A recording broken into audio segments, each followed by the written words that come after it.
Au départ, moi je me souviens que le VIH il a été présenté comme ça, donc c'est un virus. Une fois qu'on a trouvé le virus, dans les 3 ans, il y a le vaccin.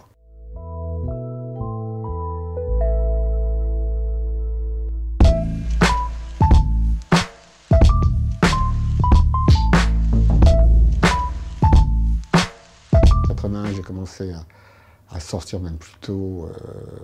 En plus, il y a eu la dépénalisation de l'homosexualité, des rapports sexuels avec des mineurs de moins de 15, du moins entre 15 ans et 18 ans par Mitterrand. Donc 18 ans, tout fou, pas de problème avec mon homosexualité. J'habitais Paris, donc découvert des bars, des boîtes de nuit, voilà, quoi, comme quand on a 18 ans, quoi. Sexualité d'un près, du moins encore d'un adolescent, je veux dire. Donc la prévention, on n'en parlait pas, hein, de toute façon à cette époque. Les vraies campagnes de prévention gay qui ont commencé, c'est plutôt après les années 90. Hein. C'est une chose qu'il ne faut pas oublier. Hein. Parce qu'au départ, moi je me souviens que le VIH il a été présenté comme ça, donc c'est un virus. Une fois qu'on a trouvé le virus, dans les 3 ans, il y a le vaccin. C'est ce qu'ils disaient aux journaux télévisés le soir, quoi. Ailleurs, on a découvert le virus, donc on va y avoir un vaccin, il ne faut pas s'inquiéter. Et pendant ce temps, il y avait des cadavres qui s'accumulaient, et puis la réalité a démontré que ce n'était pas si simple que ça, quoi. En 90, je me suis décidé à faire le test alors que je savais très bien que j'étais contaminé. Parce que c'était pas possible autrement, vu que certains de mes amis étaient déjà morts. Et donc, je suis arrivé, donc j'étais positif, et il me restait plus beaucoup de défense immunitaire. Et puis, j'ai demandé le premier traitement qui existait, le seul à l'époque, c'est-à-dire la ZT, et puis voilà. Et j'ai eu de la chance.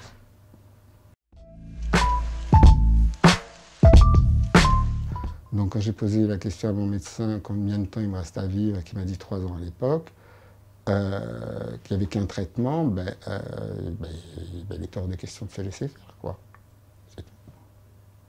Comme la majorité des gens qui se sont engagés à cette époque-là. Et la preuve, c'est que ça a marché, puisqu'on a accéléré disons, la mise à disposition, par exemple, de certains traitements dans les années 96, et à partir des années 96, la courbe de décès s'est arrêtée, quoi, en France. Une des premières choses que j'ai faites en tant que militant, c'était de porter le badge. Donc en 91, personne ne sait que je suis séropositif. Et à l'époque, j'habitais en banlieue. Et il y avait des réactions, des gens dans le RER qui changeaient, qui s'en allaient, et d'autres qui disaient bravo. Voilà, c'était ça les réactions. Parce que l'objectif de s'afficher en tant que séropositif, c'est... bon, d'abord, il y avait toutes les flippettes au sujet des moustiques, la main, les toilettes, qu'il y a toujours aujourd'hui, malheureusement.